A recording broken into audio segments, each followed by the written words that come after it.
Hey everybody, welcome back. This here is Mike at Hawk and Wolf Outfitters.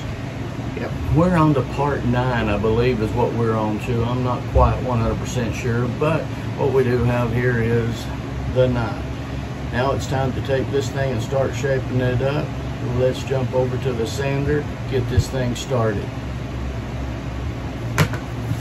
Alright, and what we're going to want to do is, since these are scales that I made, this side here is thicker than this side. I want to get these pretty close to each other before I start putting them together, or before I start taking them down and getting them shaped up. So to do that, we're just going to run it across it flat a few times, kind of measure it, make sure that we're all even. May even take it over here to the little flat sander that I used to use a long time ago. So let's get started. Okay, so you can use a digital caliper. You could use it as just if it was a regular caliper. You could measure it with a ruler and just to make sure you're at it. I found this little gauge here. It's a measuring gauge. I got it actually from Walmart in the cloth section for sewing. But I've used this thing for a lot. What I want to do is to make sure that I'm pretty daggone close, and all I'm doing is going down that, eyeballing it, because this does not have to be exactly to this side. By the time you get done with this thing, hand doing it, you're going to be lucky if it's all the same. And you can't see it that well, but she's dead on it. 3/8, 3/8, 3/8, and we're doing the same over here. We're at 3/8, 3/8, and after a while you're going to get to where you can just about eyeball this thing. Comfort is what's going to happen. So when you put it in the hand, you're going to be judging it from the maker's hand. If his hands are of a medium large and the guy says I got big hands, he's going to have more reach. So I don't need to make it for a smaller man's hand than what mine already is if I'm making it for a larger. So where this comes in right here for me and is pretty comfortable, I know that I need to roll my hand up a little bit more because his is going to be bigger. So that roughly 1/4 of an inch difference. So when you tell me that you're looking for a knife with a little bit bigger handle, most people are not talking about length. For very few people's hands are going to be over 5.5 inches wide. There are exceptions out there, but very few. Most of the time we're going to be using the knife palm to the thumb. We're going to be holding it this way. We're going to be going in and out this way if it's a skinning knife, or we're going to be going this way. You just need something to make sure it grips. So now let's go over there and start tapering this thing down. All right. I like for my knives to kind of just rise up a little bit right there. Not a lot, just a little bit, so that you have that little bit of guard. Now, first thing I'm going to do is take these edges down, just like so. Not a lot, just enough where I can feel. So let's turn the machine on. We're running at about 2/3 of power right now. You're going to want your belt to come over the plate just a little bit for roundness. You can see how much is right here. That's about how much is over there. You don't want it to be dead on it, because that allows you to get some curve in it. What we've done there, same difference. And this is where it comes into practice. The first time around, you'll jack it up. You may even come up with a better idea. But it's all about you growing and learning. But you needed a place to start. Well, how did you get it round without a lot of hand sanding?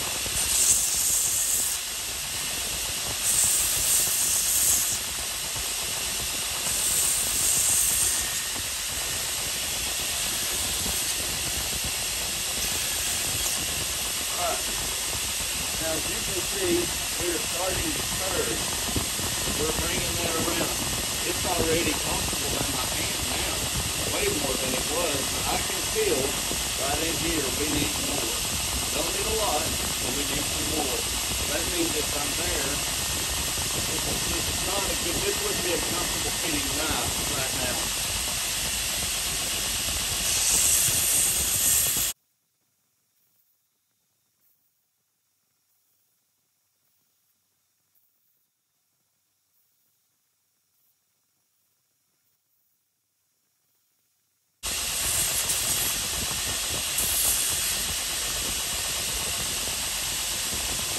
We're starting to get a little more roundness to it.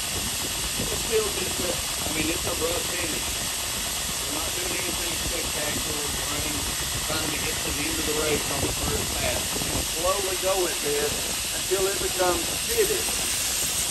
Now, other people may do it different. I'm not saying my way is the only way. I'm saying it's the way I do it. Now, I can tell right here that this blade is higher than that wood, so I don't need that.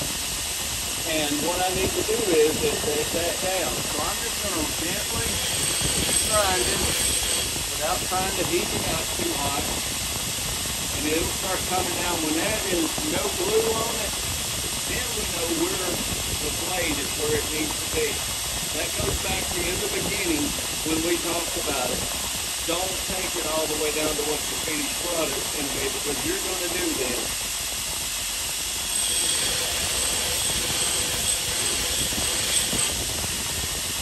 You can see we're starting to get away from some of it now, which means that we could be going cockeyed. So we put a little more pressure on this side,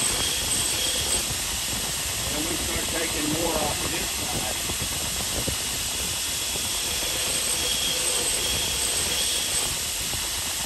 We've got it down to where it's nice and smooth, but I can still see some. I want to get that off.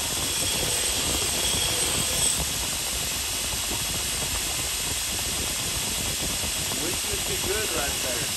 Now, let's see. I'm still not liking what I've got right here.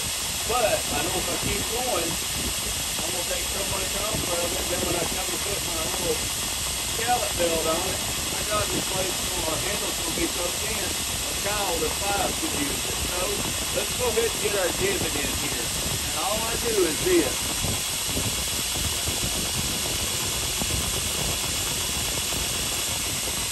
There. See how I've got that? I'm going to come over here to the other side. Got it again. It's a little off. I ain't worried about it because we're going to do a lot of work for this before we ever get down to the end of it. But it's going to be easy work because it's being done on this.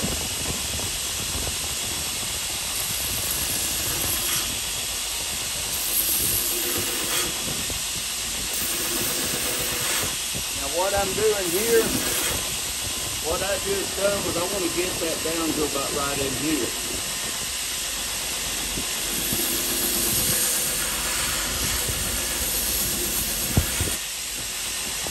Now we're starting to ride up. Now see how I just dip that down into it? It's the same thing. I'm going to come over here. I'm going to try to get this down to the same height.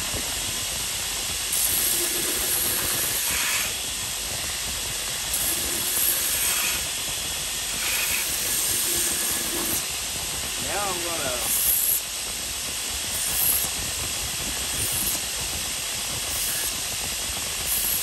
Now see how I'm flowing that out, making a flare.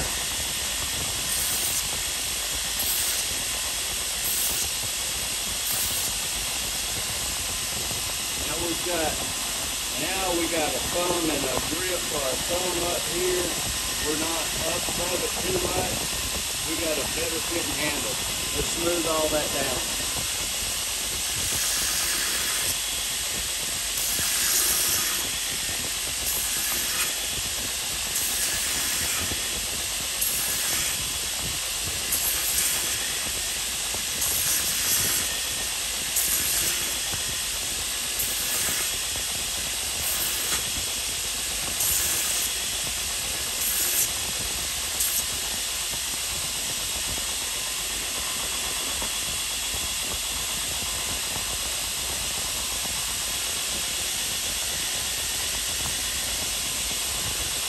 Now, you can take this belt and start working it that way, but them edges are so daggone tough that they're going to dig in. So you're going to need a flex belt, or what I call a scallop. So we're going to change this out and we're going to get over there to it. So hold on, we'll be right back. Now what I have here is a 1-inch scallop 120 belt. I need to get some 2 inches, but I'm going to tell you what it is. When I first found out about scallop belts, these things were like 89 cents a piece on this big sale. I bought 120 all the way up to 400, and I bought $200 worth. So you guys are going to see me working with these for a long time until they're all gone. Then I'll still get some more of them because they've been, I didn't know they lasted as long as they did, but I probably got 8 years worth, so y'all may be stuck seeing 1 inches. But anyway, I'm going to show you how I do it with a full plate and that belt up there. And this is why I don't recommend doing it with a sharpened knife at this point. I do some of them, but starting out you don't. We're running at about half speed.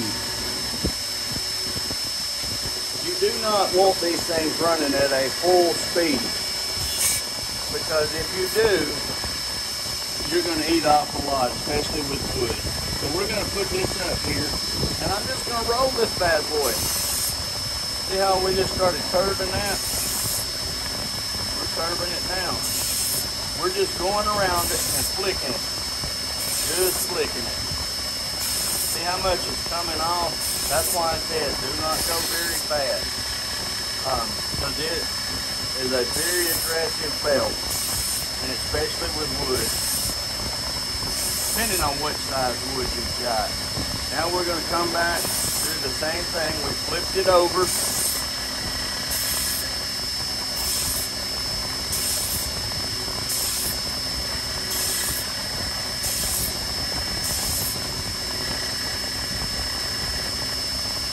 Now we're coming back to here, doing the same thing, except for we're coming further down it on the back.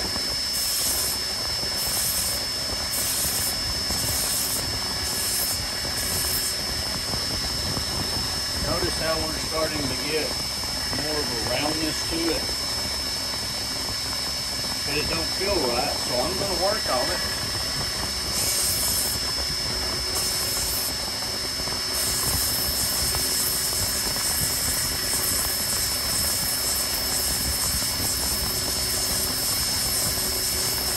And I'm barely touching this. I mean, I'm like barely touching it. Let's see if I've got the difference between what I'm doing.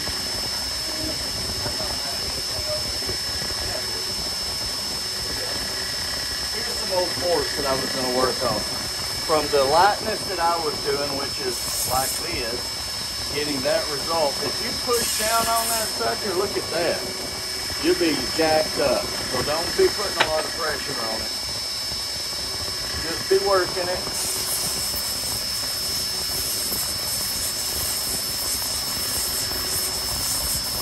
And this is all I'm doing.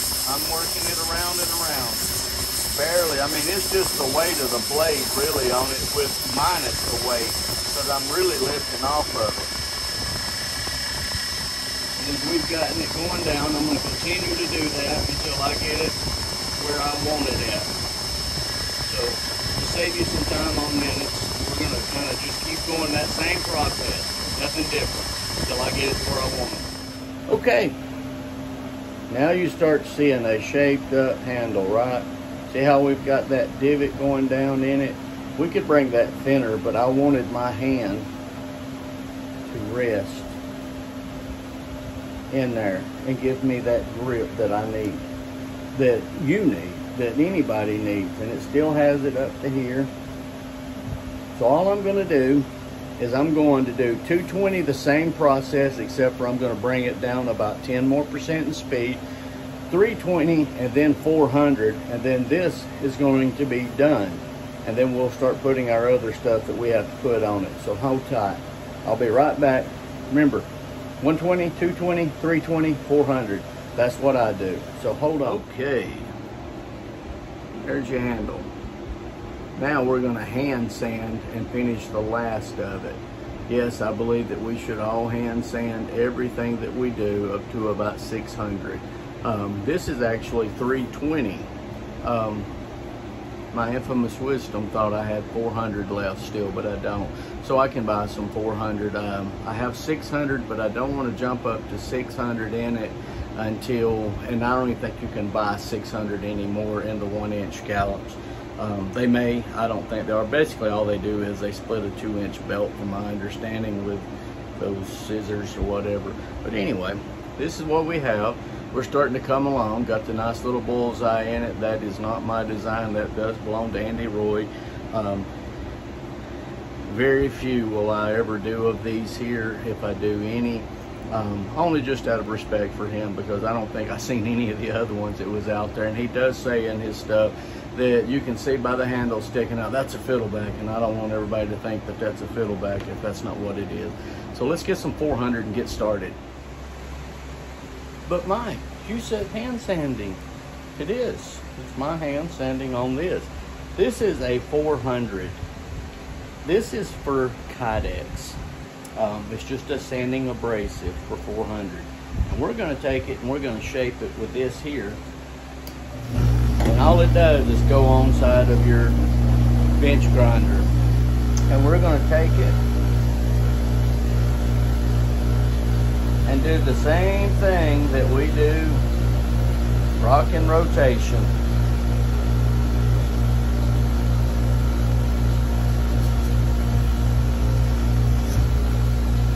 Going back and forward down the blade. Back and forward. It will take stuff off if you push too hard, so be very careful. And it does heat up very fast. And we're shaping these here down. And then I'm going down here to get anything that might be on the bottom. Getting it off. And it heats up very quick, so be very careful.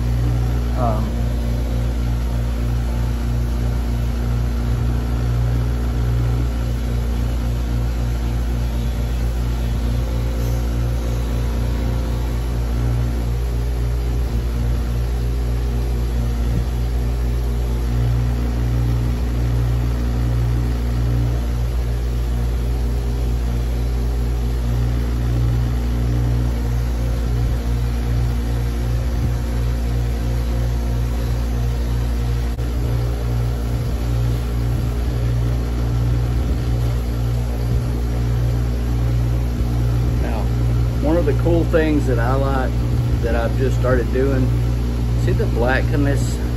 It really helps define, or not define, it helps to break off where you've made your grind.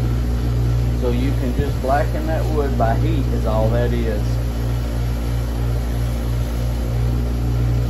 And any imperfections that you may have had, it's been pinstriped, so to speak.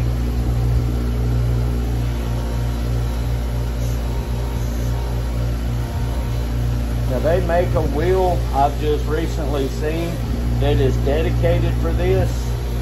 About $22, I think. I have found that it's the same wheel that I get for $6. May not be built as good, but I've used this on about 150 knives. Just one, not counting the Kydex that I do for it. So I'm okay and pleased with the product.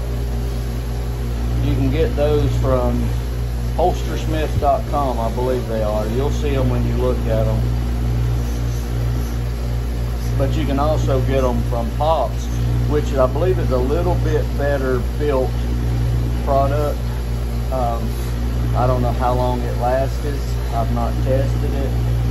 So, you know, when you start supporting a lot of different companies and wanting to tell everybody about them, you run into that sophistication mark of, well, who should you support? And, you know, I'm supporting everybody. I buy from where I can give the best price to my customer, and if it's got a lot of good shipping deals, that's where I'm going. All right. believe we're good. I don't see a little bit right there. I don't want any scratches in this because it'll show up when I go to this next process, which you'll see in the next video.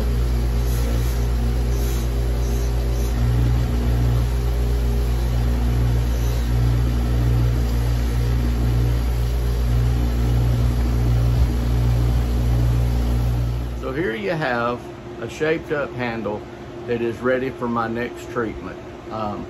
This next treatment that'll be coming up in part 10, maybe, I think, will be just dealing with the handle. It is a lengthy process, but not a very long video, because it's the same step over and over up until you buff it and stuff like that. But we're gonna call it quits right now on episode 9, series 9, whatever. That's the handle as we've gotten it. She's pretty close. She fits very good in the hand. This would fit a medium to large hand well. An extra large hand, you're going to be able to learn to manipulate it. I mean, we take a butter knife and we manipulate that sucker, and nobody complains that butter knives are too small for their hand when they slapping that big old butter up on that cornbread or them biscuits. Nobody says anything about it. We get to the knife making part of it, we do want to be a little more comfortable with it, or we have found, I've talked with several customers that have asked for a larger one and they felt very comfortable with it, and then they've been out camping with me and they get a smaller handle knife and they go, oh God, this thing fits good. If it's proportioned for one hand, it'll pretty much fit another one in Lyle's hand, and it's just the blade just weight, it's only that long, and you got this much sticking out and he's trying to manipulate it. But anyway, guys, thank you for watching this one right here. When we come back, will be part 10, I believe it is, and we'll be showing you some of the processes that I take that was taught to me by Mike Stewart. When I say taught to me, it was via email, via Facebook, via Facebook Live, stuff of that nature. We have not met up close or anything like that, but he did share his recipe that he uses and his process, and I have stuck with it. I think it's a tried and tested product. I think it's tried and tested that it works. So guys, again, thank you, and most of all, thank you for watching. A lot of you guys that just watch because you support me, I appreciate you very much. Those of you that may be wanting to learn how, I'd like to be able to do a little more in depth on each section, then kind of giving you a complete rundown of it.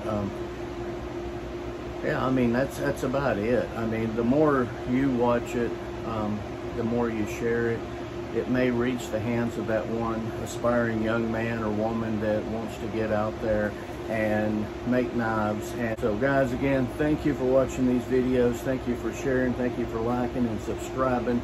If you haven't done so and you enjoyed these here, hit the subscribe button, hit the notification button, and let's just rock and roll.